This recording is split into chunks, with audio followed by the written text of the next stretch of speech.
Et donc, on va pouvoir commencer. Bonjour à tous et bienvenue dans notre nouveau webinaire. Donc, je m'appelle Mathieu Leduc, hein, pour ceux qui ne me connaissent pas. Je suis conseiller Info Énergie référent copropriété à l'ALEX Sud parisienne. Nous travaillons sur l'ensemble du périmètre de l'agglomération Grand Paris Sud. Alors, quelques petites règles au cas où, hein, grosso modo, pour éviter, pour des raisons de droit à l'image, j'inviterai les participants, s'il vous plaît, à bien veiller à ce que votre caméra soit bien éteinte, puisque ce webinaire sera rediffusé ensuite sur notre site et mis à disposition de tous. Et également pour le confort de tous également, et ne pas interférer avec les présentations de nos invités, de bien veiller à ce que vos micros soient éteints si ce n'était pas le cas. Voilà. Le sujet du jour, on va parler des contrats de fourniture d'énergie, effectivement, dont la gestion apparaît souvent difficile pour les conseils syndicaux qui pourtant voilà, qui pourtant peuvent présenter des économies qui peuvent être substantielles et comme on va l'évoquer tout à l'heure, et qui peuvent être, qui peuvent être des actions pertinentes. Je vais démarrer tout de suite le partage de mon écran pour la présentation. Hop là. Alors,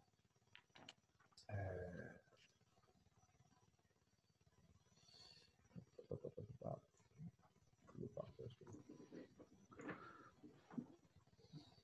Voilà.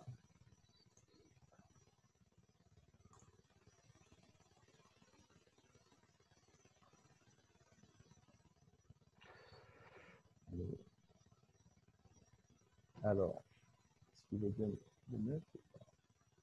Est-ce que tout le monde voit bien mon écran? C'est Caroline, Claude?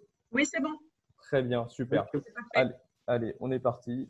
Voilà, donc du coup, comme je vous le disais, c'est une question qui reste encore trop peu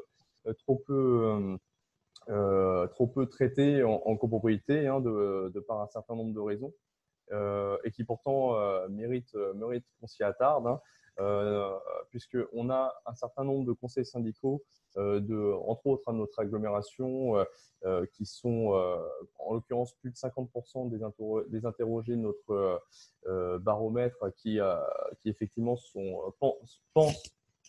pensent que leur contrat de fourniture devrait être renégocié car jugés non adaptés aux besoins de leur copropriété ou tout simplement beaucoup trop cher.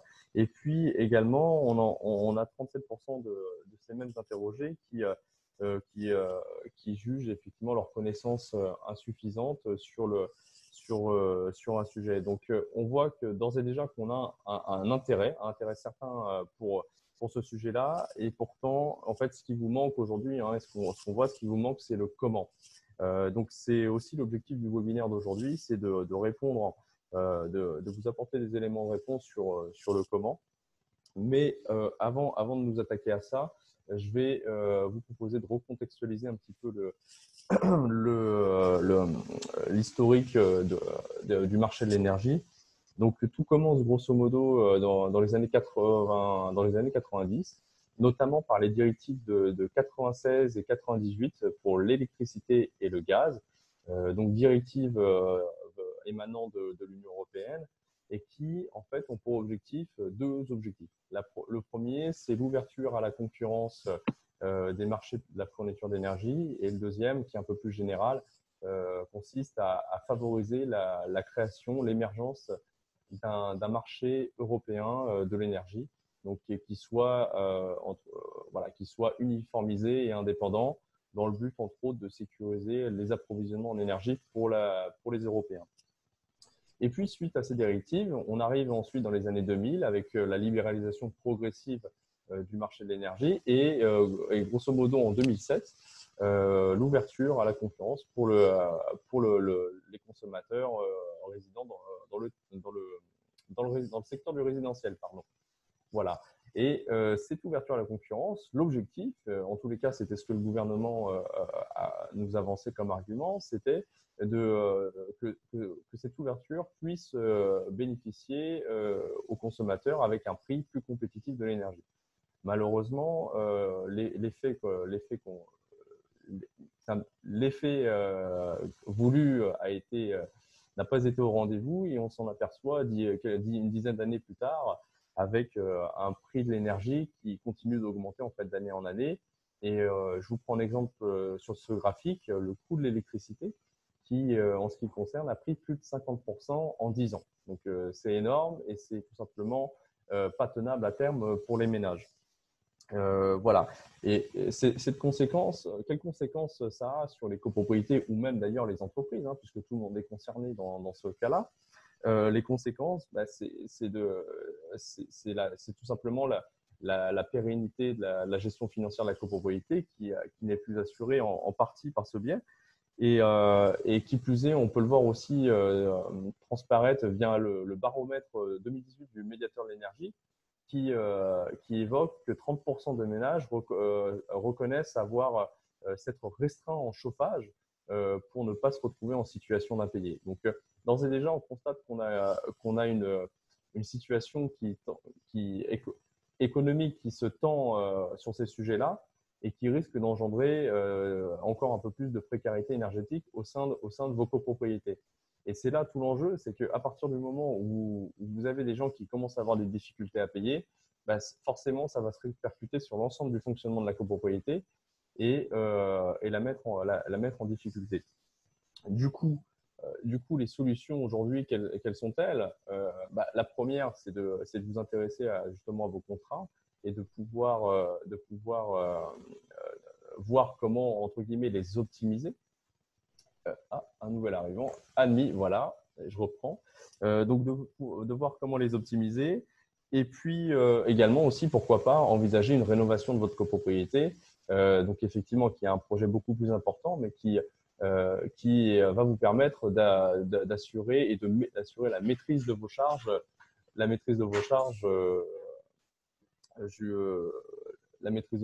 jusqu'à sur une durée plus ou moins longue. Voilà. Au niveau des solutions justement pour optimiser vos contrats, aujourd'hui, on a la possibilité soit de se rendre sur le comparateur du médiateur de l'énergie, hein, qui vous permet de comparer les différentes offres. Hein, c'est assez ludique, très simple d'accès. Vous avez également la possibilité de faire appel à ce qu'on appelle des traders de l'énergie, qui sont des sociétés qui travaillent directement, qui sont rémunérées directement par les fournisseurs d'énergie avec lesquels elles travaillent. Vous avez également la possibilité de solliciter des sociétés de conseil indépendantes en achat d'énergie cette fois-ci, et qui vont vous accompagner pour définir une véritable stratégie d'achat d'énergie, rédiger un cahier des charges selon vos attentes et vos besoins, et puis négocier pour vous au meilleur prix votre contrat et réaliser aussi avec des outils qu'elles ont en interne l'optimisation de ces fameux contrats. Et vous avez une quatrième solution également qu'on va s'attacher à développer aujourd'hui. C'est celle que propose Arc Service via ces plateformes, entre autres, et des solutions d'accompagnement au même titre que ces sociétés de conseil. Et donc, ça m'amène à laisser la parole à notre premier invité, donc, qui, en ce qui le concerne, a fait de son cheval de bataille la défense des intérêts des copropriétaires, et notamment à travers de commissions techniques, dont celle liée à la déréglementation du marché de l'énergie. Je vais laisser Claude Pouet prendre la parole et vous parler un peu plus des services que propose l'ARC. Voilà. Hop. Bonjour aux participants. Merci. Je vois que vous avez affiché, non, c'est moi qui vais partager le document. Oui, si vous avez la possibilité de le faire. Oui, il faut me redonner la main parce que là, vous avez désactivé le partage d'écran pour les participants. Oui. Alors, je vais essayer en vous nommant co-animateur. Ou alors vous mettez le mien, non? Je vous ai nommé co-animateur. Normalement, vous avez peut-être la main dessus, non? Voilà, donc je pense que je vais y arriver. Est-ce que vous voyez mon écran? On le voit, c'est bon. Bon, d'accord. Alors, il faut savoir que pour l'ARC, réduire les charges est un axe prioritaire et que les économies réalisées doivent permettre d'engager et de financer les travaux de rénovation. Les deux sont liés hein, dans nos orientations politiques. Hein, c'est réduire des charges pour pouvoir financer et engager des travaux de rénovation. Ça va de pair. Hein. C'est pour ça que lorsque vous m'avez proposé d'intervenir sur ce sujet, hein, j'ai dit je suis d'accord parce que ça rentre dans les axes politiques de l'ARC. Alors, deuxième point, c'est par rapport au contrat d'énergie. Est-ce qu'on peut faire donc des économies sur les contrats d'énergie, gaz et électricité hein, en particulier, pour justement financer financer des travaux, réduire les charges et contribuer au financement des travaux de rénovation des copropriétés. Alors, un petit historique et qui situe bien le contexte. Hein. Donc, depuis le 1er janvier 2015, donc, les copropriétés consommant plus de 300 MWh, il y a une carte consommation annuelle de référence de plus de 300 MWh, ont été obligées de sortir des tarifs réglementés. Hein. Donc, il faut préciser qu'il y a deux possibilités, c'est ou les tarifs réglementés ou les offres de marché, hein, ce qu'on appelle offre de marché. Donc, elles ont basculé en offre de marché, ainsi que donc, les professionnels hein, qui consommaient plus de 30 MWh. Au 1er janvier 2016, il y a une deuxième étape pour les copropriétés comprises entre 150 et 300 MWh. Les 300 MWh, ça correspond à peu près à 20 appartements, hein, au moins 20 appartements. 150, c'est une dizaine d'appartements pour situer. Hein. Donc, ce qui se profile à l'horizon, toujours pour le gaz, hein, pour les professionnels, c'est des réglementations pour tout le monde à partir du 1er décembre 2020. Et pour les autres, c'est-à-dire les particuliers et les non-professionnels que sont les copropriétés, tout le monde doit avoir quitté les tarifs réglementés au 1er juillet 2023.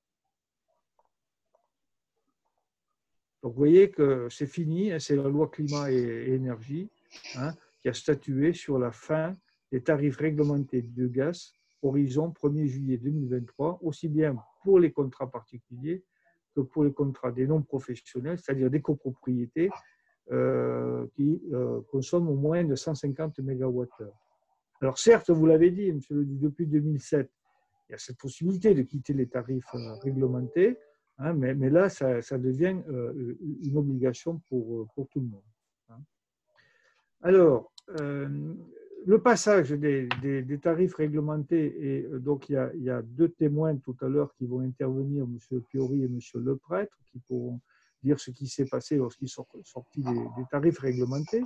Mais dans le cas d'une vraie mise en concurrence, ça permettait de réduire de 15 à 20% les tarifs pratiqués. 15 à 20% d'une facture hein, de chauffage qui représente à peu près un tiers des charges totales. Donc, vous voyez, ce n'est pas négligeable. Hein, réduire de 15 à 20% hein, sur ce poste, hein, ça a représenté une économie importante. Une économie importante qui a pu être utilisée en particulier, et donc on retrouve la thématique de cet exposé, pour alimenter le fameux fonds de travaux. Alors, il n'y avait pas de connexion directe hein, ou réglementaire, je le dis bien. Hein. Après, c'est la politique de chaque copropriété. Mais, vous voyez, on a commencé à partir de 2015 et de 2016 de générer des économies qui ont permis d'alimenter le fonds de travaux qui a été institué à partir du 1er janvier 2017 avec une obligation hein, de contribution de 5%. Vous voyez. Alors, j'ai fait un petit calcul arithmétique là, hein, je sais pas, de classe primaire. Hein, vous voyez. Donc, on voyait que les économies réalisées sur la fin des tarifs réglementés pour passer à une offre de marché, ça correspondait à peu près à la contribution minimale du fonds de travaux. C'est pas génial comme image, mais voilà. Donc on voit bien que en faisant des économies sur ce pavé et aussi sur d'autres évidemment, hein, ça permet d'alimenter le fonds de travaux et donc de faciliter des prises de décision concernant les travaux de rénovation. Alors, concernant l'électricité, bon, c'était moins pertinent. Donc, l'obligation à partir du 1er janvier 2016 concernait les contrats supérieurs à 36 kVA, hein, de puissance souscrite supérieure à 36 kVA. Donc, ça concernait principalement les copropriétés dotées d'un système de chauffage électrique collectif.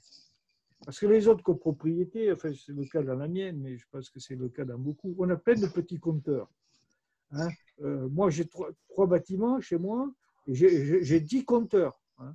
C'est-à-dire, dans chaque bâtiment, il y a un compteur pour l'ascenseur, un compteur pour l'éclairage, un compteur pour la VMC. Heureusement, il n'y en a qu'un pour la chaufferie, mais bon. Hein. Vous voyez, donc, et ça, c'est des petits compteurs à 6, 9 kVA, 12 kVA. Bon. Et donc, là, il n'y avait pas d'obligation. Alors, certes, depuis 2007, on peut sortir, etc. Mais on voit que les fournisseurs ne se battent pas pour récupérer ces petits contrats, les contrats dits bleus. Hein, donc, les contrats verts et les contrats jaunes, ouais, mais là, ils ne se battent pas. Je vois que Caroline qui hoche de la tête, elle pourra me corriger si mon analyse n'est pas bonne. Alors, donc, il n'y a pas de déréglementation, contrairement au gaz, pas de déréglementation générale prévue pour les copropriétés à l'électricité. Ce que j'ai relevé, parce que c'est indispensable, mais Caroline y reviendra tout à l'heure, c'est indispensable l'électricité. Donc, si vous voulez, la seule obligation que j'ai relevée, c'est au 1er janvier 2021, les professionnels de plus de, où seuls les professionnels de moins de 10 salariés ou de moins de 2 millions d'euros de chiffre d'affaires pourront continuer avec des tarifs réglementés. Les autres devront sortir. C'est bien ça, Caroline? Je vois que Caroline hoche la tête. Alors, sur l'électricité, il est évident que là, on a fait moins d'économies que sur le gaz. C'était au mieux entre 5 et 10%.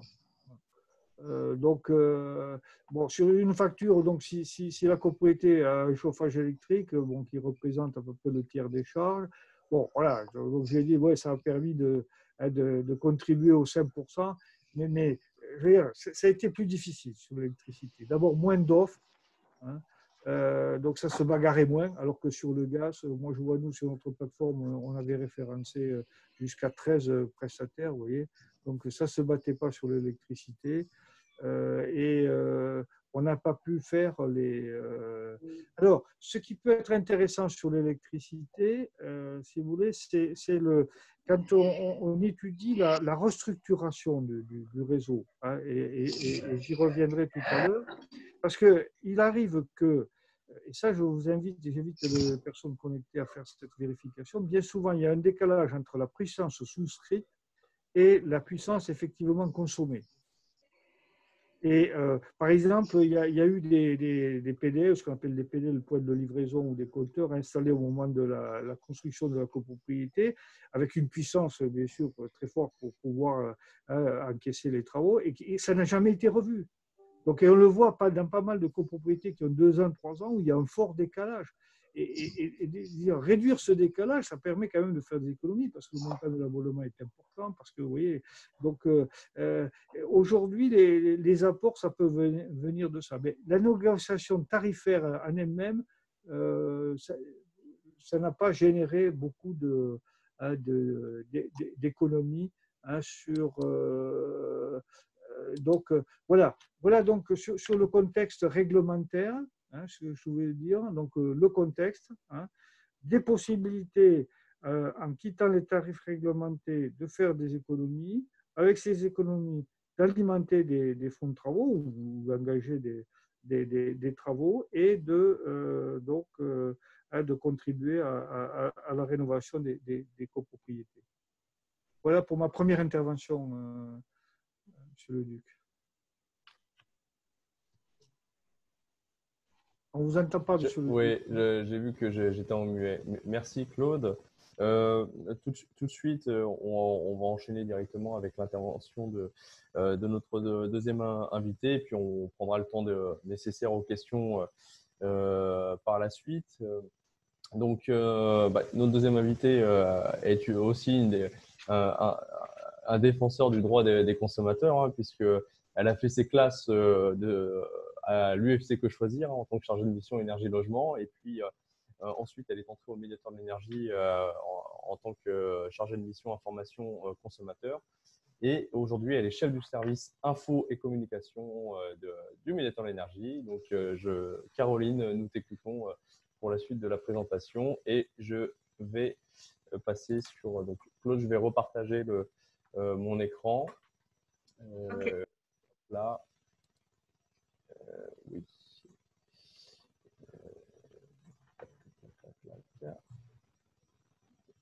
Donc, normalement, ça doit être bon. Hop. Et voilà. Caroline, c'est à toi.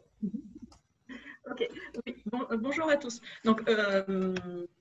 Donc effectivement, je vais prendre un peu la suite de ce qu'a dit Claude Pouet. Donc, effectivement, j'ai juste hoché la tête quand vous disiez qu'il y avait les fournisseurs ne se battaient pas pour les contrats d'électricité, enfin pour avoir des contrats d'électricité. Pour les copropriétés, peut-être. En tout cas, pour les particuliers, nous, on a pas mal de litiges de consommateurs parce que les fournisseurs, au contraire, se battent pour essayer d'avoir des contrats et font beaucoup de démarchage.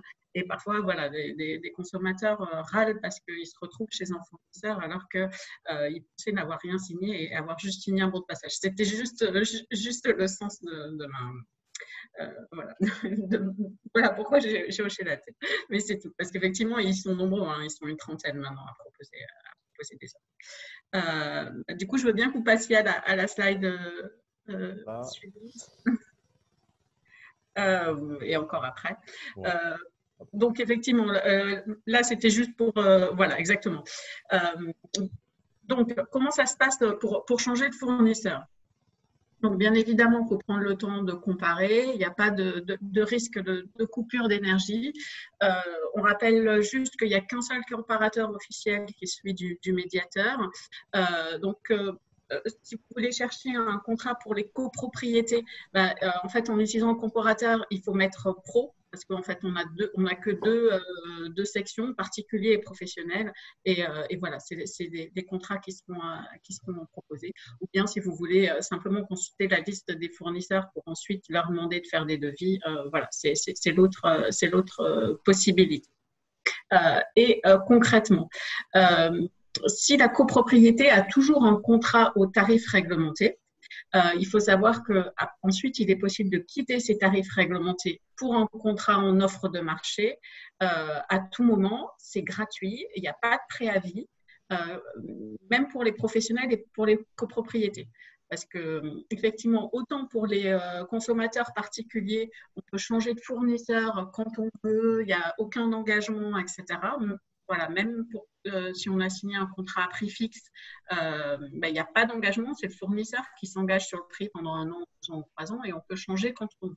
Alors qu'effectivement, pour les professionnels et les copropriétés, c'est pas forcément le cas, sauf si on a un contrat au tarif réglementé. Donc, il faut vraiment avoir ça en tête. Et au moment où il y avait eu la fin des tarifs réglementés, en 2015-2016, dont parlait M. Pouet, effectivement, il avait vraiment bien fallu le rappeler parce que quand on regardait les conditions générales de vente aux tarifs réglementés, il y avait parfois écrit qu'il y avait des engagements, voilà. Et en fait, non. Pour les tarifs réglementés, il y a vraiment, enfin, une copropriété peut vraiment changer quand elle veut, pas de préavis et c'est pas payant. Et en revanche, ce qu'il faut avoir en tête, c'est qu'il ne faut pas résilier le contrat en cours, juste souscrire un nouveau contrat, faire un contrat de changement de fournisseur, parce que là, sinon, si la copropriété résilie son contrat, il risque d'y avoir des frais, voire des coupures. Donc voilà, quand on est au tarif réglementé, on fait juste un changement de fournisseur, voilà, sans délai, sans frais, et on ne résilie pas l'ancien contrat, la résiliation est automatique. Alors, si en revanche la copropriété a déjà changé pour une offre de marché, parce qu'il y a effectivement des économies à faire en changeant de fournisseur, en choisissant bien son contrat, parce qu'il y a des contrats moins chers que les tarifs réglementés, mais il y a des contrats plus chers. Et donc, si la copropriété a déjà une offre de marché, il faut bien regarder ce qu'il y a écrit dans les CGV, parce que là, il y a très souvent des périodes d'engagement de plusieurs années. Et si, si la copropriété change de fournisseur avant la fin de cette période d'engagement, il y a des frais de résiliation anticipée qui peuvent être vraiment très élevés. Donc, il faut vraiment faire très attention.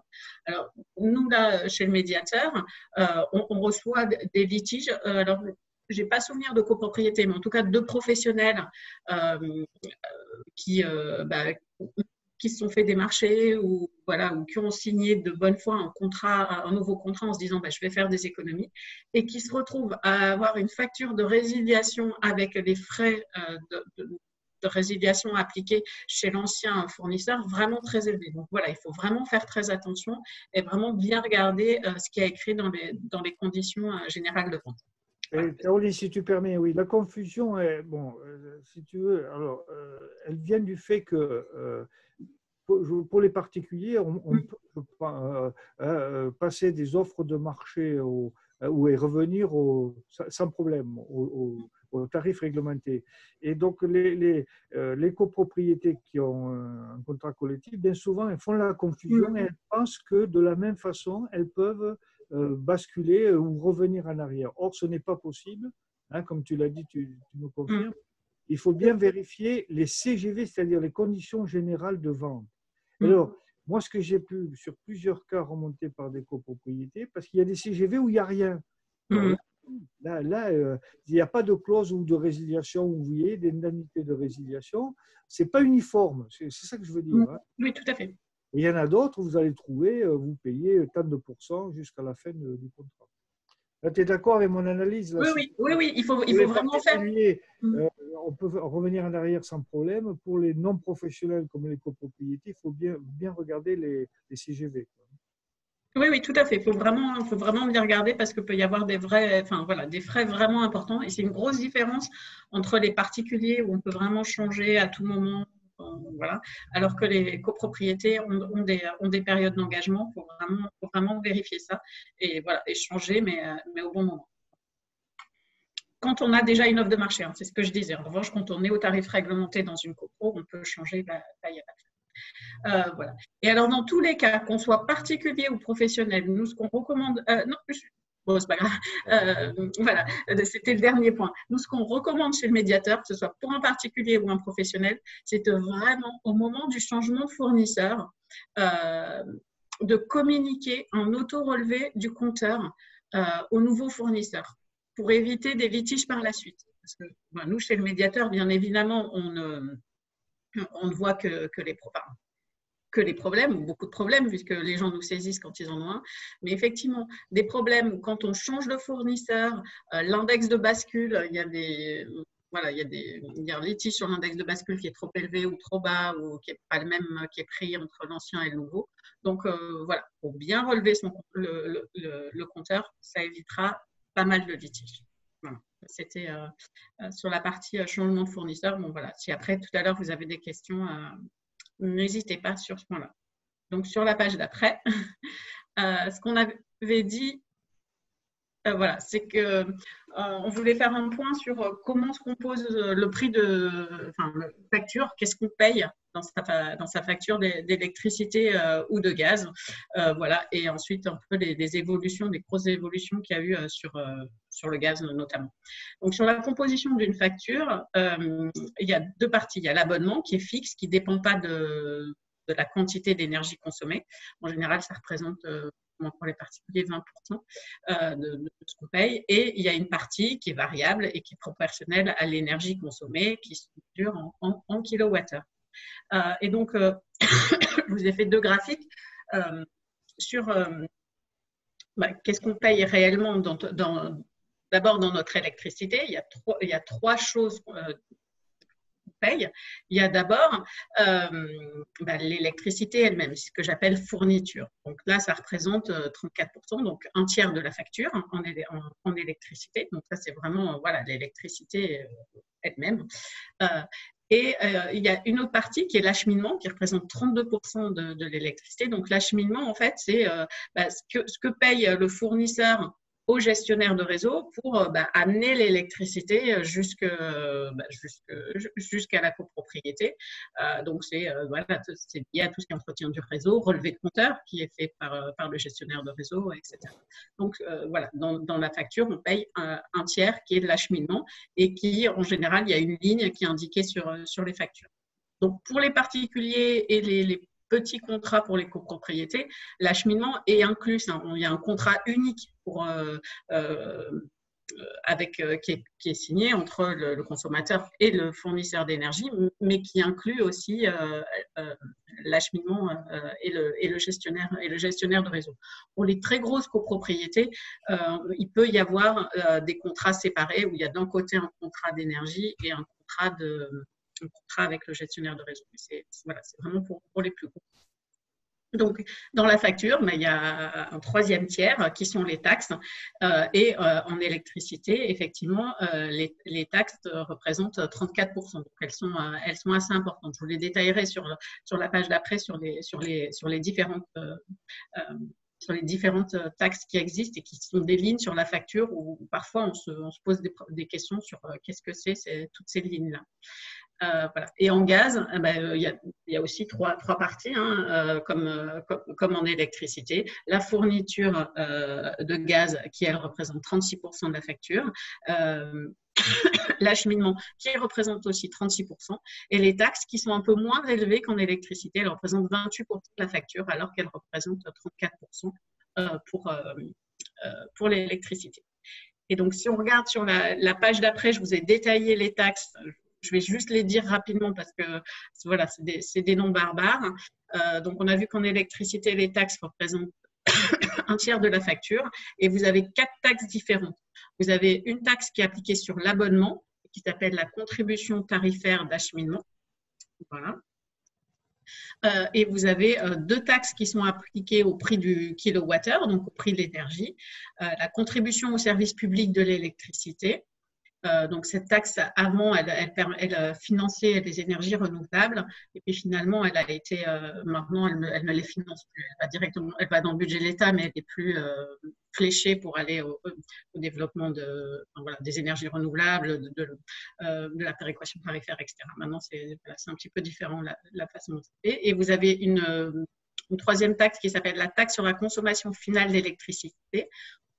Souvent TCFE, elle est aussi appliquée au prix du kilowattheure. Et là, ça dépend selon la commune où on habite. Voilà, parce que c'est des taxes qui dépendent des départements et des communes.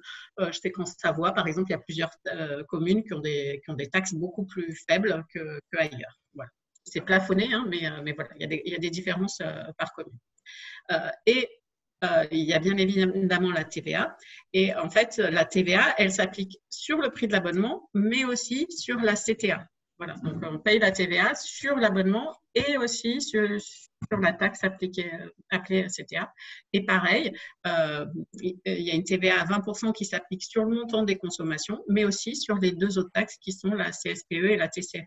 On a parfois des questions où les personnes ne comprennent pas pourquoi la TVA s'applique aussi aux autres taxes. C'est comme ça. Ça, c'est en électricité. Et en gaz, il y a 3 taxes. La contribution tarifaire d'acheminement appliquée à l'abonnement, comme en électricité, et la taxe intérieure sur la consommation de gaz naturel, la TICGN. Voilà, c'est un peu le parallèle avec la CSPE pour l'électricité. Et voilà, je reviendrai après sur la TICGN parce qu'elle a beaucoup augmenté ces derniers temps. Et pareil, la TVA s'applique sur l'abonnement, sur la consommation et aussi sur les autres taxes. Voilà, donc c'était un petit panorama de tout ce qu'on paye sur sa facture. Alors, juste parfois, les copropriétés, vous avez des lignes en plus. Par exemple, vous avez une contribution au certificat d'économie d'énergie. Ça peut arriver, ce n'est pas des taxes, ça, mais ça dépend ce qui est prévu dans les CGV. Si c'est prévu dans les CGV qu'il peut y avoir une ligne pour le paiement des coûts liés au certificat d'économie d'énergie, le fournisseur est en droit de l'appliquer. En revanche, si dans les CGV, ce n'est pas écrit qu'il y a une ligne certificat d'économie d'énergie, vous pouvez faire une réclamation. Voilà. on a eu des…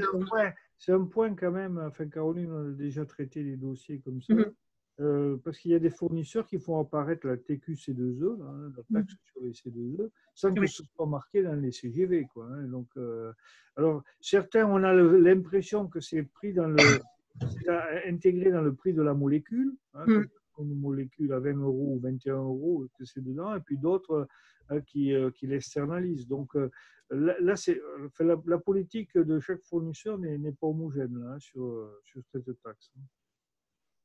Oui, tout à fait, c'est pas homogène et surtout, voilà, comme c'est une taxe qui a beaucoup, enfin, c'est pas une taxe justement, le coût lié au certificat d'économie d'énergie a beaucoup augmenté. Donc, voilà, si le fournisseur décide d'augmenter cette part-là, il faut bien regarder ce qu'il y a écrit dans les CGV pour voir s'il a le droit de le faire ou pas, parce qu'effectivement, si c'est pas écrit… ça représente aujourd'hui à peu près, enfin, je vous le dis pour les participants, à peu près 10% du prix de la molécule. C'est-à-dire, vous avez un prix de la molécule autour de 20 € aujourd'hui, hein, et ce qu'on appelle les deux taxes C2E, les deux TQ C2E, hein, c'est autour de 2 €, 3 €, quoi, hein. Donc, vous voyez, c'est pas négligeable. Donc voilà ce que je voulais vous dire sur les taxes de manière générale. Et ensuite, en échangeant effectivement, en préparant le webinaire, effectivement, on s'était dit avec Monsieur Pouet qu'effectivement, il y avait eu des augmentations assez importantes sur les factures de gaz dues à deux éléments. Donc, ça va être la page d'après. Voilà, il y a eu 2 ruptures tarifaires en gaz, même si le prix de la molécule en gaz a diminué, donc ça peut permettre de le compenser. Mais il y a 2 augmentations qui ont eu lieu à cause de 2 phénomènes. Donc, le premier, c'est que la TICGN a fortement augmenté. Vous voyez, je vous ai mis le graphique depuis 2014. Donc, on voit elle est passée de 1,27 et aujourd'hui, elle est à 8,45 € par mégawattheure. Et en fait, elle est à 8,45 € par mégawattheure depuis 2018. Il était prévu de continuer à ce qu'elle augmente, cette taxe, qui est parfois, qui est liée à taxe carbone, hein, la TICGN, puisqu'il y a une partie qui a pour but qui est liée au fait que ce sont des énergies fossiles, le gaz. Et donc, vous voyez, c'était fléché pour continuer à augmenter, mais avec l'effet gilet jaune, finalement, c'est resté à 8,45 €. Donc, effectivement, c'est non négligeable, hein, 8,45 € par mégawattheure. Si on compare à l'autre taxe qui est appliquée à l'électricité, celle de l'électricité est quand même beaucoup plus élevée. Elle est à 22,5 € par mégawattheure. La CSPE. Hein. Oui, la CSPE, pardon, j'ai dit… D'accord, pardon. Non, je voulais juste le préciser. Voilà. Mais… Tout à fait. Et à noter sur cette taxe TICGN, si votre copropriété choisit de prendre une offre en biogaz, elle ne paiera pas de TICGN. Mais bon, les offres biogaz sont vraiment plus chères puisque c'est du biogaz. Voilà, c'est plus cher. Donc voilà, c'est pour information, mais c'est à noter. Voilà. Et l'autre élément qui a pu faire augmenter les factures de gaz, donc là, on a pas mal de litiges et malheureusement, on ne peut pas faire grand-chose. Ça va être sur la page d'après. C'est une réforme du stockage. Voilà, pas de stockage en lui-même, mais de comment est facturé le stockage aux copropriétés. C'est-à-dire qu'en fait, avant, le stockage n'était pas une activité qui était régulée. Et pour assurer un bon niveau de stockage, voilà, que les capacités de stockage soient importantes et que les fournisseurs fassent bien du stockage pour ne pas risquer d'avoir des ruptures d'approvisionnement, la Commission de régulation de l'énergie et les pouvoirs publics ont décidé de réformer ce système. Et il y a une partie du prix lié au stockage qui maintenant est régulée et qui est intégrée dans le prix de l'abonnement. Voilà. Et donc, du coup, au 1er avril 2018, vous avez pas mal de copropriétés qui ont vu augmenter leur abonnement d'à peu près 30% et qui n'ont pas compris pourquoi. Ben voilà, c'était lié à cette réforme du stockage. Mais ce qui se passe, c'est qu'avant, le prix du stockage, il était payé, évidemment, par par les consommateurs, enfin la copropriété consommatrice, les copropriétés consommatrices, dans le prix du kilowattheure. Donc normalement, le fait que le prix de l'abonnement augmente, ça aurait dû se traduire par une baisse du prix du kilowattheure, mais ça a très rarement été le cas. Donc voilà, donc ça peut être source de litige, mais après c'est toujours pareil, il faut se référer aux conditions générales de vente. A priori, comme enfin voilà, c'est rare qu'on ait, enfin voilà, nous on n'a jamais réussi à obtenir d'avoir une baisse du prix du kilowattheure en compensation de cette hausse. Après, ça peut être une part de négociation de la part des copropriétés avec leurs fournisseurs, mais voilà, je pense que c'est pas simple. Voilà. Donc là, c'est les deux évolutions qui ont fait fortement augmenter une part des factures de gaz, mais sachant qu'en parallèle, depuis quelque temps, le prix de la molécule gaz a plutôt diminué. Et donc, du coup, voilà, ça peut compenser.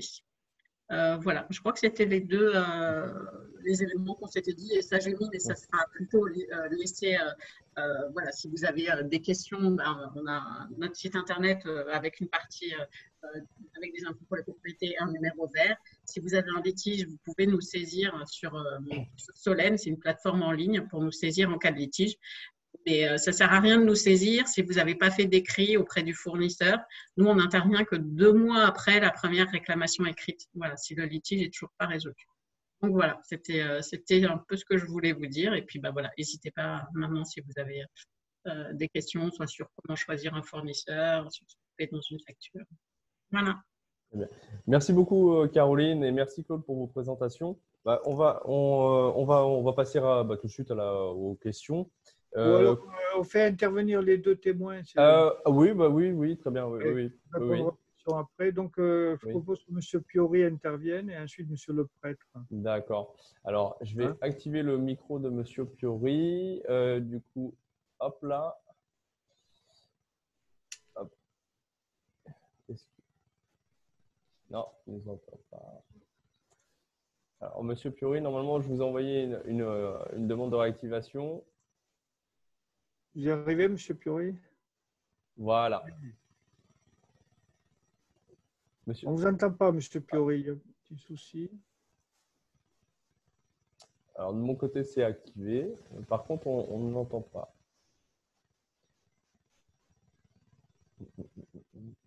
Peut-être en montant le son sur votre ordi.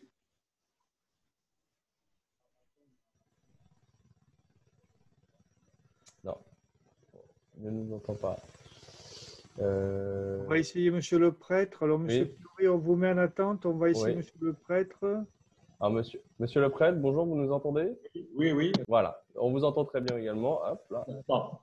Voilà, Monsieur le prêtre, alors, ça marche. vous, c'est votre témoignage sur la façon dont vous avez procédé pour et conclure et renouveler votre contrat.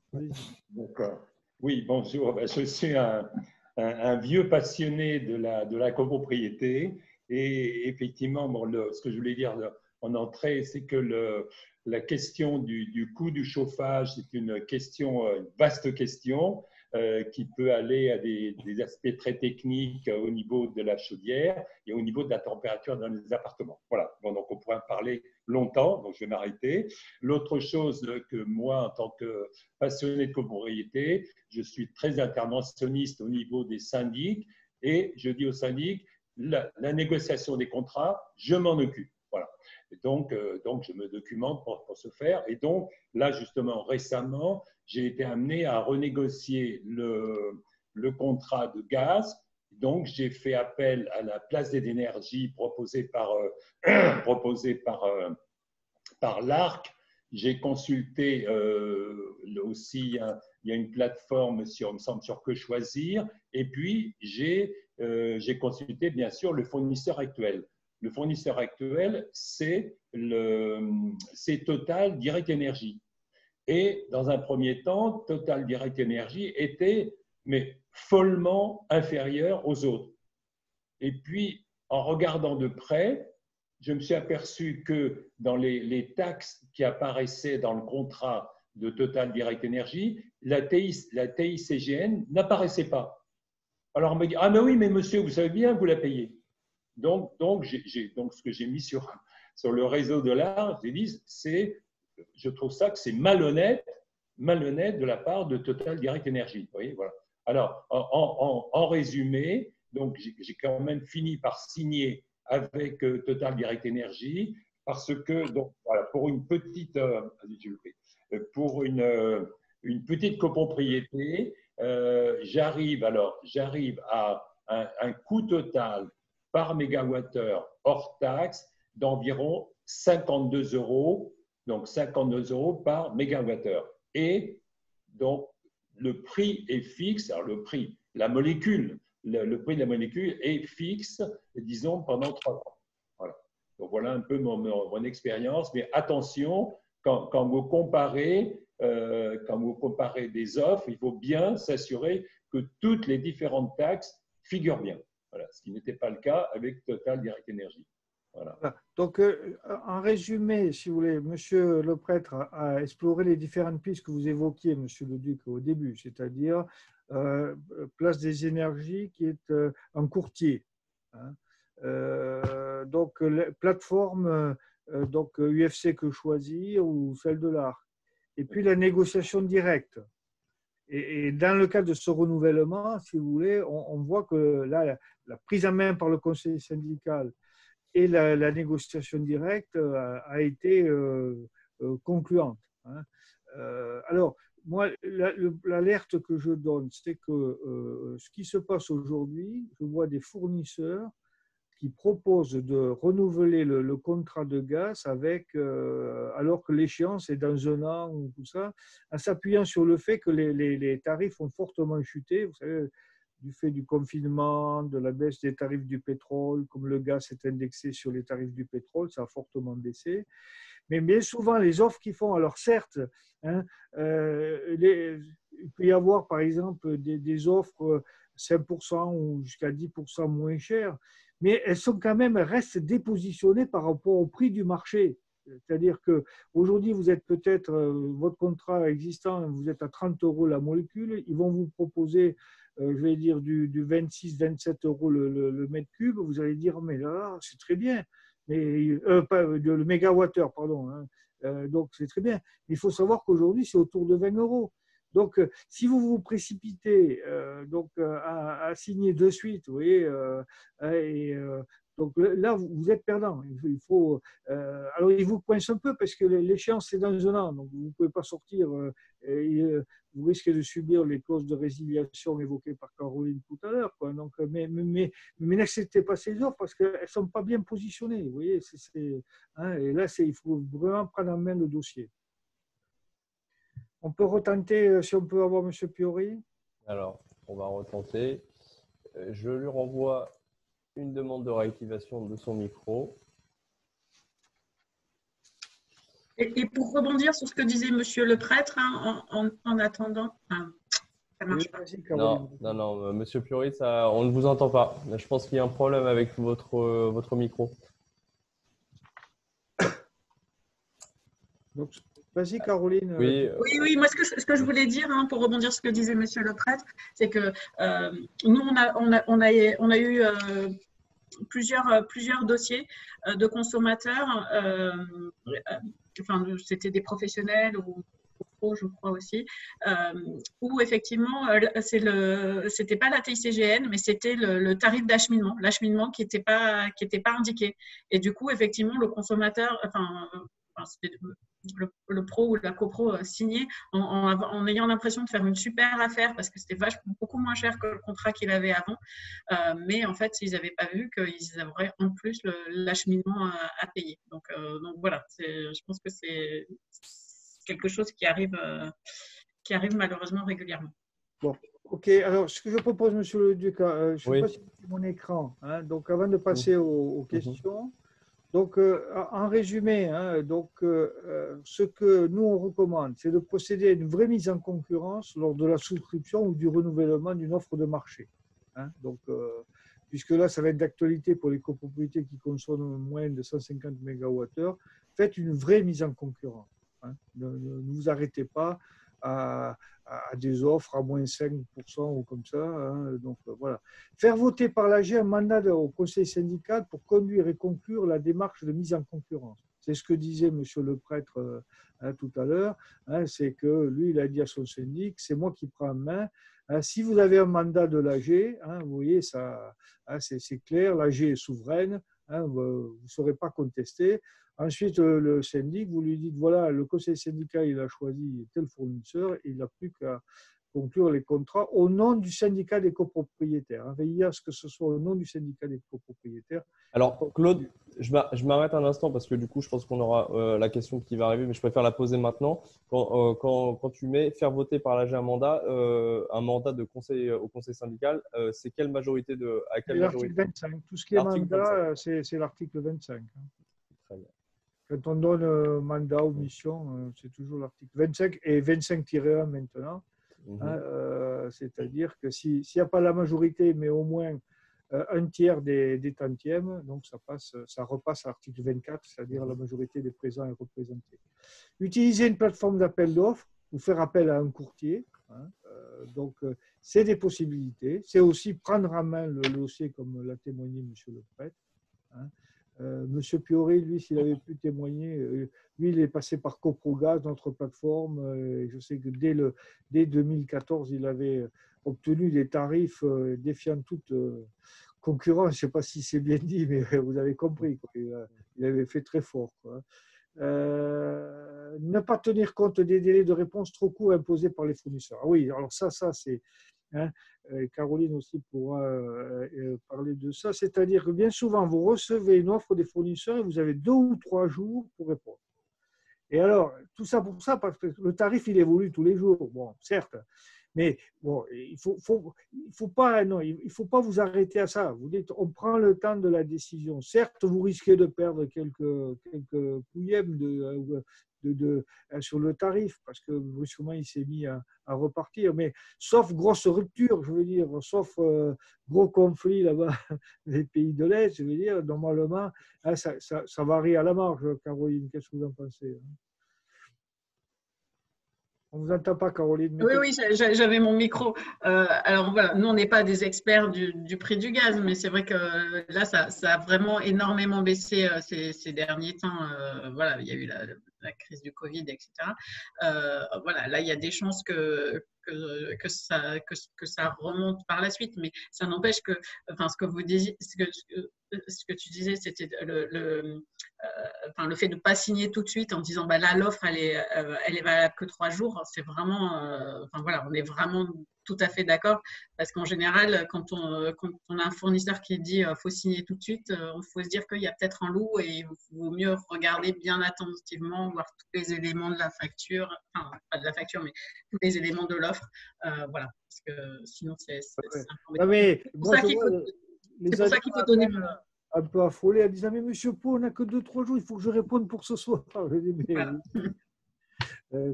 Attendez. Alors ensuite, attention aux offres anticipées de renouvellement des contrats. C'est ce que je viens de dire. Parce que au final, vous pensez que vous allez gagner 5 à peut-être jusqu'à 10%, mais en fait, la chute, elle a été plus terrible que ça. Donc, je ne sais pas si vous, Caroline, il y a des chiffres, mais je crois que ça a baissé jusqu'à 30% sur le prix de la molécule. Ça a fortement chuté, quoi. Oui, il y a eu vraiment des grosses baisses sur les marchés. Oui, du fait comme je vous l'ai dit, le pétrole a chuté. Donc, bon. Alors, quelques pistes de réduction. Pour l'électricité, je vous l'ai dit tout à l'heure, comparer la puissance consommée avec la puissance souscrite pour détecter d'éventuels écarts entre les deux. Regrouper les multiples abonnements. Alors bon, ça peut passer par aussi des coûts de restructuration de réseau, mais comme je l'ai dit tout à l'heure, comme chez moi, il y a 10, pour 50 lots, il y a 10 abonnements. Bon, on peut penser peut-être qu'en regroupant, en mettant des sous-compteurs ou des compteurs divisionnaires. Bon. Et puis, il y a les formules classiques de restructuration du réseau et puis de relamping, c'est-à-dire de changement des ampoules. Et puis pour le gaz, et ça rejoint un peu ce que disait M. Lepret tout à l'heure, donc ça permet aussi d'évaluer la performance de la chaudière En particulier, on sait qu'aujourd'hui, c'est entre 10 et 15 mégawattheures par appartement. 15 mégawattheures s'il y a le chauffage et l'eau chaude sanitaire et 10 mégawattheures s'il y a le chauffage seul. Si vous constatez que vous êtes à 30 mégawattheures par appartement, c'est qu'il y a un souci, vous voyez, c'est que vous êtes en surconsommation et donc là, il faut se préoccuper de la performance de votre chaudière et de vos équipements.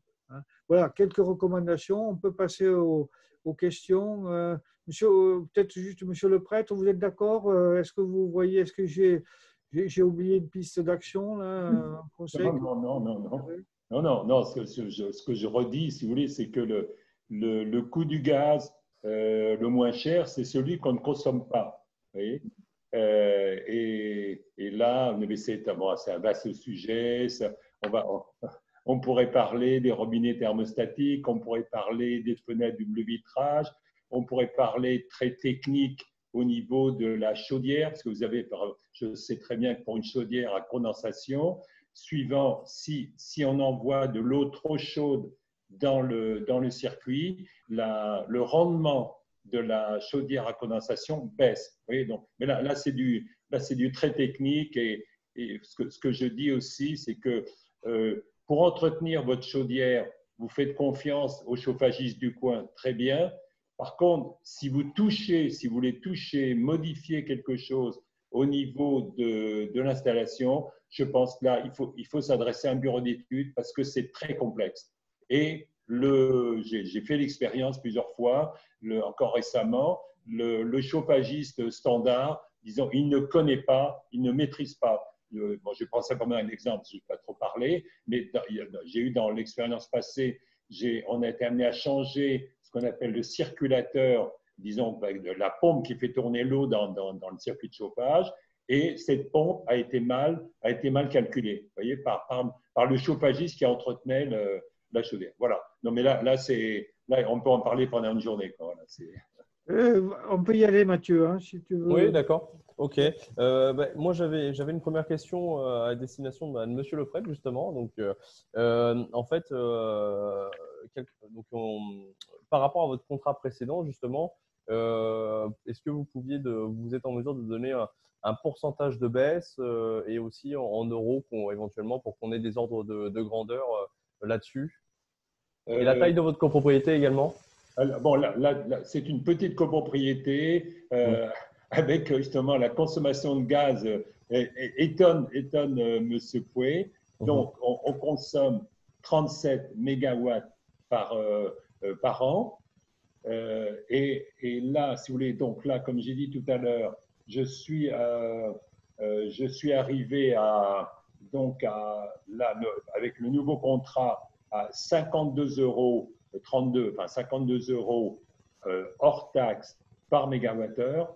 Et bon, je ne suis pas sûr, disons que je crois que c'était très légèrement, enfin, le prix de la molécule était inférieur, bon, d'accord, mais les autres éléments ont dû augmenter. Donc, je pense que ça a très légèrement augmenté par rapport au contrat précédent.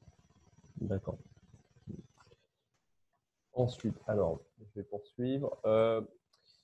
Hop là, au niveau… donc, j'avais une autre question. Donc, je crois que vous avez répondu, Claude, tout à l'heure. Les contrats de prestataires sont souvent assortis d'un délai très court pour répondre. Donc, comment être sûr de la qualité d'une proposition? Oui, donc c'est prendre le temps.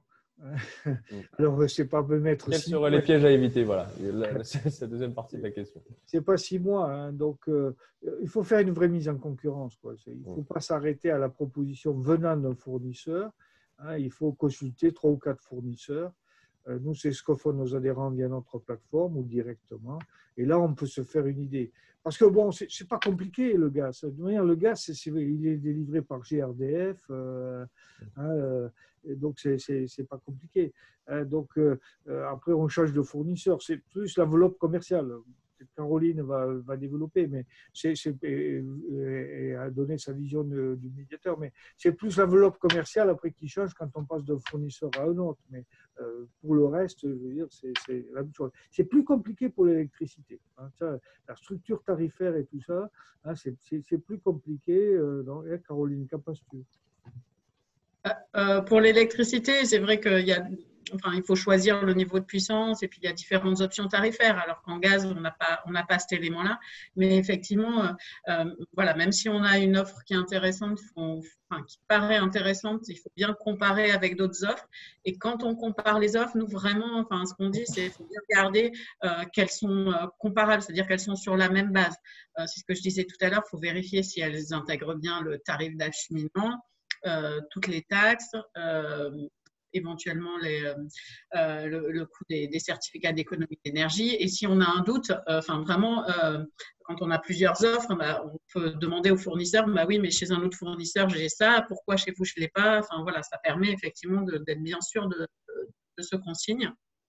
Et puis, il faut aussi regarder l'évolution du prix, parce que vous avez des offres qui sont à prix fixe et vous avez des offres qui sont avec un prix de l'énergie garanti sur plusieurs années. Et vous avez des offres qui sont indexées sur les tarifs réglementés. Et puis là, maintenant, il commence à apparaître des offres qui sont indexées sur les marchés de gros. Donc là, elles sont super intéressantes, hein, mais par contre, il faut savoir qu'elles sont super intéressantes en ce moment parce qu'on est l'été et que les prix sur les marchés de gros sont bas. Et que dès qu'on va arriver en hiver, les prix vont augmenter très fortement. Donc voilà, il faut bien faire attention et pas se laisser, avoir par ça. Et puis après, voilà, les autres éléments à regarder, il y a après les modes de paiement, les modalités de facturation, s'il y a un suivi de la consommation qui peut être bien fait ou pas. Voilà, est-ce qu'il y a un interlocuteur dédié? Voilà, s'il y a plusieurs sites, est-ce qu'il y a bien une gestion multi-site? Enfin, voilà, c'est des choses un peu comme ça. Et après, voir si vous voulez des services additionnels d'entretien chaudière, etc. Mais enfin, voilà, vous n'êtes pas obligé de les prendre du tout, hein, mais il faut regarder s'ils sont inclus ou s'ils ne sont pas inclus. Oui, Caroline a répondu à une question, j'ai vu dans les documents de préparation, sur quel est le meilleur moment pour négocier son contrat de gaz. Donc, effectivement, c'est l'été. Hein, mis à part enfin, après les incidences géopolitiques ou comme ça, mais a priori, c'est l'été qui est le meilleur moment pour le négocier. C'est à ce moment-là que les prix sont les plus bas. C'est comme on dit aussi, remplissez votre dans l'été et tout ça. D'accord. Alors, Caroline, j'ai une question, une autre question pour toi. Donc, c'est Monsieur Blanchot qui souhaitait prendre la parole. Je vais lui ouvrir le micro pour qu'il puisse te la poser en direct. Alors, hop là. Ah oui, très bien, Monsieur Blanchot. Monsieur Blanchot, allez-y, vous pouvez activer votre micro.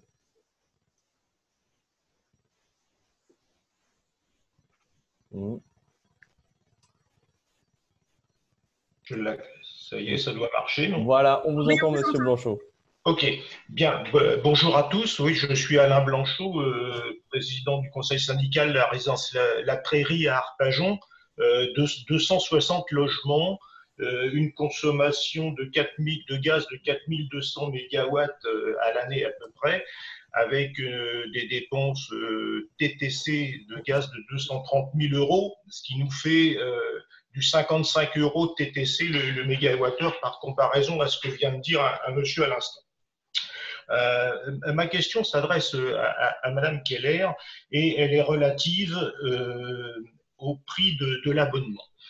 Effectivement, ce qui est intervenu en avril 2018, et nous avions saisi notre fournisseur qui était à l'époque Uniper, pour nous, l'abonnement est passé de 1 350 € hors taxe par mois à 2 300 € hors taxe par mois.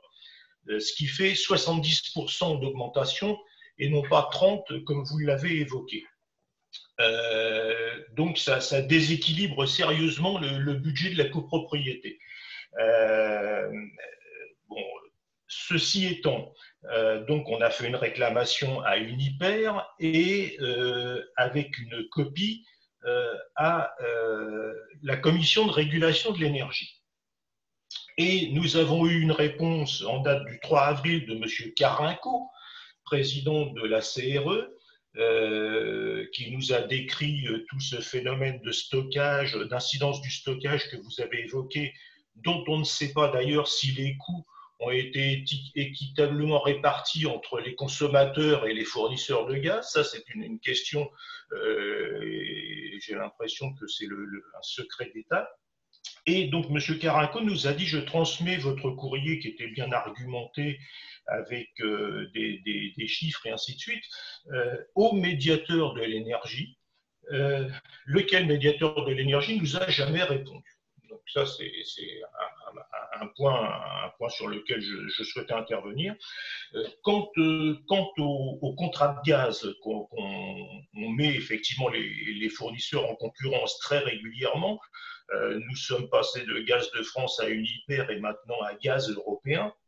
Et on s'aperçoit que la marge de négociation pour les contrats est très réduite, puisque la facture de gaz est composée de 5 éléments de facturation: l'abonnement, la contribution d'acheminement, le prix de la molécule, la distribution et les CEE. Et on ne peut jouer que sur 2 éléments, le prix de la molécule et le prix du certificat d'énergie. Les autres, quel que soit le fournisseur que vous choisissiez, abonnement mensuel, contribution d'acheminement et distribution, c'est pareil. C'est le même tarif pour tout le monde. Donc, la marge de négociation est que sur 2 éléments. Et donc, je veux dire qu'on n'a pas beaucoup de marge de manœuvre. Notre contrat date de 2018. On l'a renégocié fin 2019. Puisqu'on a une clause de révision annuelle s'il y a des meilleurs tarifs, et on va le renégocier là dans les prochaines semaines, dans les prochains mois, puisque j'entends avec beaucoup de satisfaction que les prix sont très, très fortement à la baisse. Donc là, on a un levier pour renégocier notre contrat. Donc, moi, je suis surpris que le médiateur de l'énergie n'ait pas répondu à nos courriers qui étaient argumentés. Voilà, c'est tout ce que je voulais dire. Oui, alors du coup, comme j'ai 2 écrans, pendant que, enfin voilà, vu que vous accusez, entre guillemets, j'ai effectivement regardé, je n'ai aucun dossier à votre nom.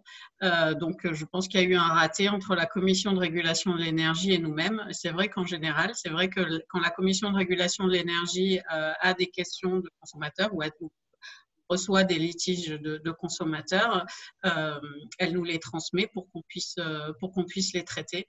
Là, clairement, moi, je ne vois rien dans nos dossiers, donc n'hésitez pas à me… je pense que vous voyez à l'écran, il y a une adresse qui s'affiche, communication@energie-mediateur.fr. Ouais. C'est moi qui les regarde, sinon vous pouvez… Et voilà, mais clairement, ce n'est pas du tout notre habitude de ne pas répondre. Si on n'a pas… C'est pas à proprement dit un litige, puisque c'est quelque chose qui nous a été imposé brutalement au 1er avril. Ce n'était pas un poisson d'avril, malheureusement. 1er avril 2018, avec des augmentations délirantes sur lesquelles on n'arrive pas à avoir d'explications claires et cohérentes. Donc, c'est ça qui me gêne. J'entends bien, monsieur. On a été saisi par d'autres professionnels ou copropriétés sur ce sujet-là. On vérifie que la hausse est conforme ou pas, parce qu'on a moyen de le vérifier, de le recalculer. Donc, clairement, si vous nous envoyez un dossier, alors normalement la Commission de régulation de l'énergie a pour rôle d'organiser les marchés. Nous, on a pour rôle effectivement d'aider en cas de litige. Donc, si vous nous saisissez directement, soit si vous voulez, vous m'envoyez un mail, ou bien normalement, c'est ce que je disais, vous nous saisissez via la plateforme Solène.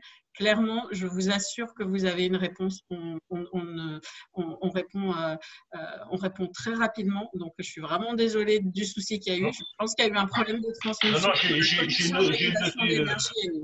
Voilà, vous ne vous êtes pas adressé à nous directement, c'est passé par la Commission de régulation de l'énergie. Il y a eu un raté,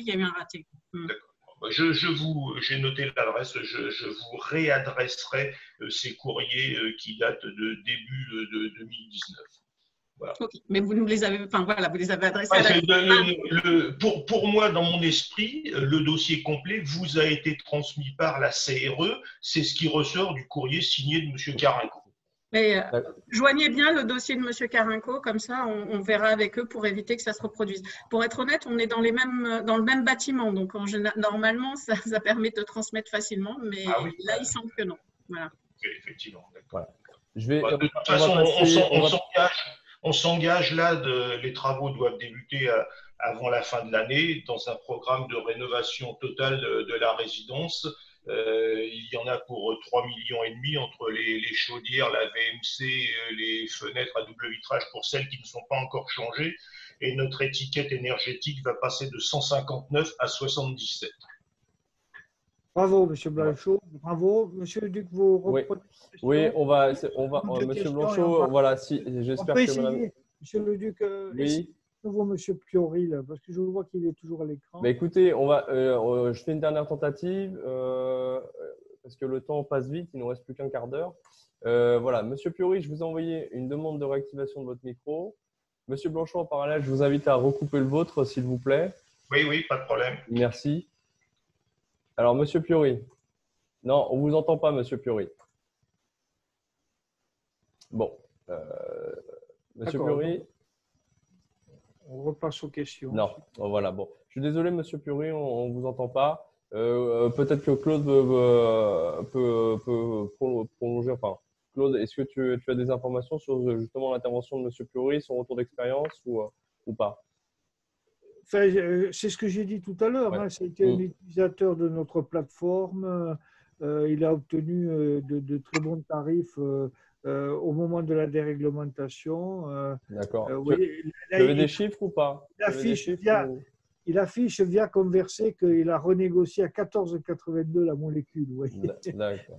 Là où moi je disais que… Ce qui veut dire qu'au niveau de la baisse, concrètement, qu'on puisse donner des chiffres aux participants, est-ce que M. Piori peut nous indiquer justement comment il a mesuré cette baisse par rapport à son ancien contrat en pourcentage ou en euros, voilà. Est-ce que… Oui, M. Piori, via la fonction Conversé, dites-nous… Oui. Parce que 14,82 la molécule pour un contrat de 3 ans, c'est exceptionnel. Alors certes, ça a fortement chuté. Aujourd'hui, nous, les tarifs que l'on voit, c'est plutôt autour de 20 euros, entre 15 et 20 euros. Donc, c'est pour ça que j'avais demandé à M. Piori de témoigner, parce qu'il a fait une très belle négociation. Continuons les questions. Oui, du coup sur celle qui était prévue de poser, l'avenir de l'électricité, est-ce que l'électricité est vouée également à aller sur des offres, à être proposée via des offres de marché pour les tarifs inférieurs à 36 kVA, ou est-ce qu'elle va rester d'intérêt général à l'avenir ou pas? Ça, c'est pour Caroline. Oui. Donc, que ce soit les consommateurs particuliers, les copropriétés, les professionnels, peuvent de toute façon souscrire une offre de marché s'ils le souhaitent en électricité, il n'y a pas de souci. Et il y a des économies possibles à faire, hein, entre 5 et 10%. Donc, on peut tout à fait quitter les tarifs réglementés d'électricité. Et ensuite, après, on peut notamment pour les particuliers, on peut y revenir sans problème. Et effectivement, le Conseil d'État avait également été saisi et a rendu une décision et a indiqué que comme l'électricité est un objectif d'intérêt économique général, les tarifs réglementés d'électricité sont maintenus. Voilà. Donc, pour l'instant, les tarifs réglementés d'électricité sont maintenus. Donc, à court terme, ils restent. Dans la décision du Conseil d'État, il y avait également écrit qu'il y aurait une révision périodique pour voir s'il avait toujours un objectif d'intérêt économique général ou si il pouvait être également supprimé. Donc, voilà. Il est probable que ça revienne sur le tapis, mais pas à court terme. D'accord, merci Caroline. Mais on peut changer d'offre. Hein. Enfin, voilà. Ça n'empêche pas. Les tarifs réglementés d'électricité restent. On peut tout à fait souscrire une offre de marché. Voilà, il faut juste bien la choisir. Alors, j'avais noté une autre question en préparation du webinaire. Donc c'est la suivante, je vous la pose à tous les deux. Comment savoir si les contrats de fourniture d'électricité sont sur ou à l'inverse sous-dimensionnés selon les besoins de la copropriété, et idem pour le gaz? Je laisse parler Caroline parce que je crois qu'elle a une solution. Alors, pour l'électricité, c'est très simple. Hein. Si c'est sous-dimensionné, on le sait vite parce que le compteur disjoncte. Donc, voilà, ça, on le sait vite. Le compteur disjoncte tout le temps. Donc, ça veut dire que dans ce cas-là, que le contrat n'est pas adapté, qu'il faut prendre un contrat d'une puissance plus élevée. Alors, même au niveau de et en l'ensemble du revanche, bâtiment? il arrive souvent que on ait un contrat qui soit surdimensionné. Et dans ce cas-là, on paye un abonnement bien plus élevé. C'est dommage. Et donc, avec les compteurs communicants qui ont été installés, les compteurs Linky, quand on a ce type de compteur, on peut demander à suivre sa consommation et la puissance maximum atteinte sur le site d'Enedis. Il faut en faire la demande. Normalement, au moment où on pose le compteur, il vous donne les éléments pour pouvoir faire ce suivi de la consommation par Internet. Alors, je dis suivi de la consommation, mais ça suit la consommation, mais on voit aussi la puissance maximum atteinte. Et ça permet de voir si normalement on a un contrat de 12 kVA et que en fait finalement on dépasse jamais 6, eh ben, dans ce cas-là, ça veut dire qu'on peut prendre un contrat d'une puissance plus faible. Donc voilà, c'est un des avantages des compteurs communicants, donc il ne faut pas hésiter. Et en gaz, il n'y a pas énormément de types de tarifs. Donc, quand on a un contrat gaz, on a un contrat gaz et il n'y a pas vraiment d'autres. Un contrat chauffage gaz, en général, voilà, c'est bon. Nous, ça nous est arrivé d'avoir des personnes, des particuliers par exemple, qui étaient chauffés au gaz, mais qui avaient un contrat pour la cuisson. Et donc, du coup, ils payaient un abonnement beaucoup plus faible, mais le prix de la molécule très, très élevé. Mais donc là, voilà, donc dans ce cas-là, ça ne va pas. Mais normalement, le fournisseur a un rôle de conseil. Donc, il ne faut pas hésiter aussi à demander à son fournisseur, voir si on a bien un contrat adapté. Normalement, il devrait le faire de manière proactive, mais s'il ne le fait pas. Oui, donc ce que dit M. Piori, hein, c'est que au mois de mars, hein, au moment où le prix du pétrole était au plus bas, avec Gazelle Énergie, et du coup, donc il a obtenu du 14,82 € la molécule. Hein, donc la part de chauffage maintenant, hein, ça repasse à 19% de son budget au lieu du tiers, c'est-à-dire 33% ou 30%, on va dire. Hein, c'est en dessous de 20%. Quoi, hein, donc on voit un peu les économies réalisées. Hein, donc ça, c'est une très bonne chose. Oui, j'ai regardé, Caroline, suite à notre préparation, un peu sur le compteur Linky, ce qu'on pouvait trouver comme info, directement, tu sais, sur... Et je le dis aussi aux adhérents, parce que bon, l'installation de bornes de recharge électrique devient d'actualité. Et bien souvent, on se pose la question, bon, quand il n'y a qu'une seule demande, est-ce que je peux rattacher la borne, la seule borne, enfin, la première borne qui est installée, au PDL existant, au point de livraison existant.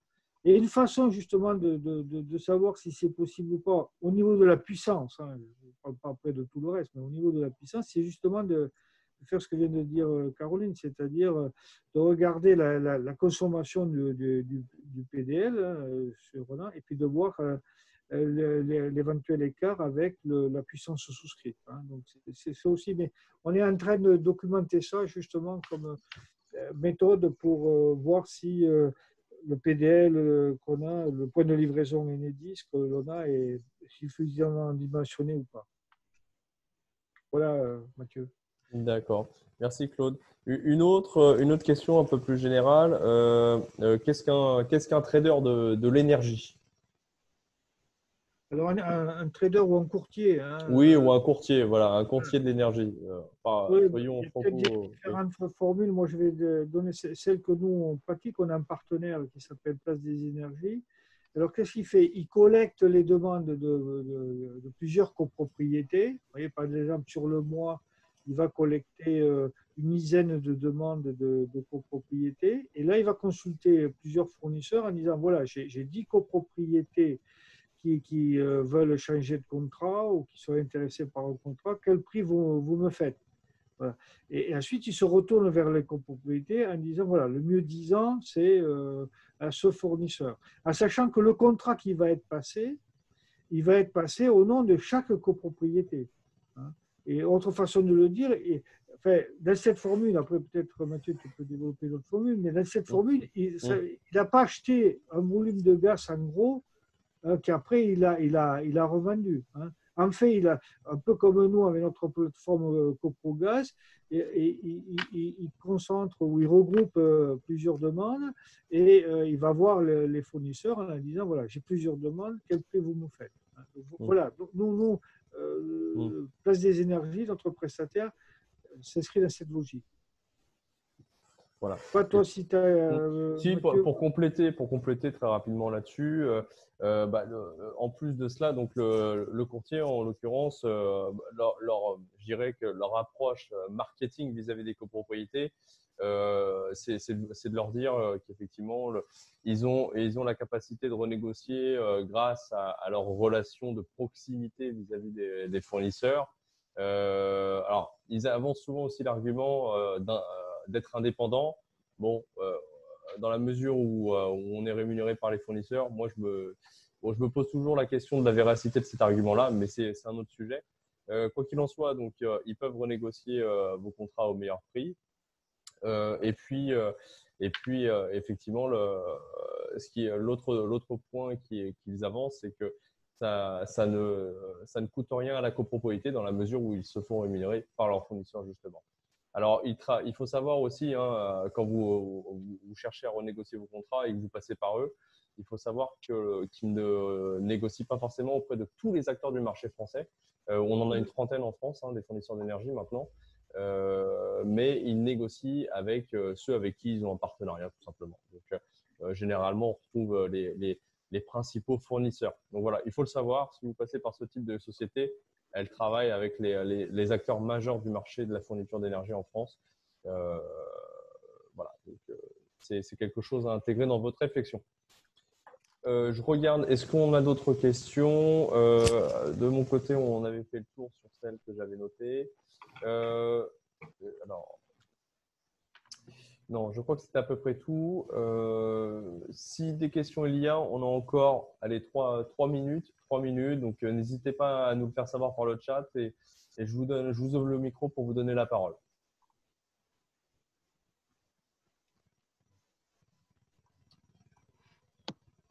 Bon, a priori. Moi, je propose d'arrêter là. Oui, je pense qu'on va faire comme ça. Bon, j'espère que le sujet du jour, qui était pas forcément évident à aborder, car très technique hein, pour tout le monde, j'espère qu'on aura réussi à répondre à vos questions. Le cas échéant, n'hésitez pas à m'écrire et puis je relayerai vos questions à nos invités. Hein. Donc, mon adresse, normalement, vous l'avez. Sinon, je la redonne, c'est m comme Mathieu.leduc, L-E-D-U-C, @alec-sudparisienne.org. Et alors, apparemment, une question arrive, je la reprends. Non, ne pas se fier. D'accord, merci monsieur le prêtre pour cette information. Donc oui, ne pas se fier à un seul courtier ou plateforme. Mais bien évidemment, prendre le temps, c'est comme pour tout. Lorsque vous souhaitez engager une démarche de travaux, il faut faire plusieurs devis. Là, c'est pareil. Vous souhaitez renégocier vos contrats, il faut consulter plusieurs fournisseurs.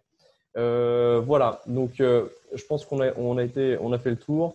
Je vais rapidement faire un petit teaser sur nos prochains événements. Donc, dans 3 jours, on a le café des éco-gestes. Voilà, les fameux éco-gestes pour réduire, adopter des gestes vertueux, je dirais, dans vos logements. Comment consommer de manière responsable, gérer de manière responsable votre énergie, l'eau et d'autres astuces hein, qui vous seront données par mes collègues conseillers info énergie également. Donc ça se passe le 10 juillet. Si vous souhaitez vous y inscrire, pareil, n'hésitez pas à vous rapprocher de moi, donc à prendre contact auprès de moi et je relayerai votre demande d'inscription.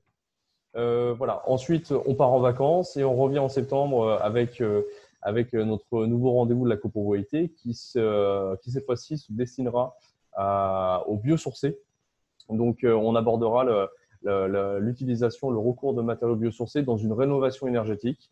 Et puis, dans la continuité de ce webinaire, on vous proposera une visite d'une copropriété en rénovation à Brunoy qui a recours à ce type de matériaux. Voilà. Et puis enfin en novembre, donc Club CoPro avec le retour d'expérience d'une copropriété sur la partie financement de son projet. On vous enverra effectivement les informations un peu plus tard. Voilà, j'espère avoir été assez complet. Je vais remercier Caroline. Merci Caroline d'avoir accepté mon invitation et pour ton intervention. Et merci Claude également d'avoir accepté de participer. Je remercie aussi l'ensemble des participants.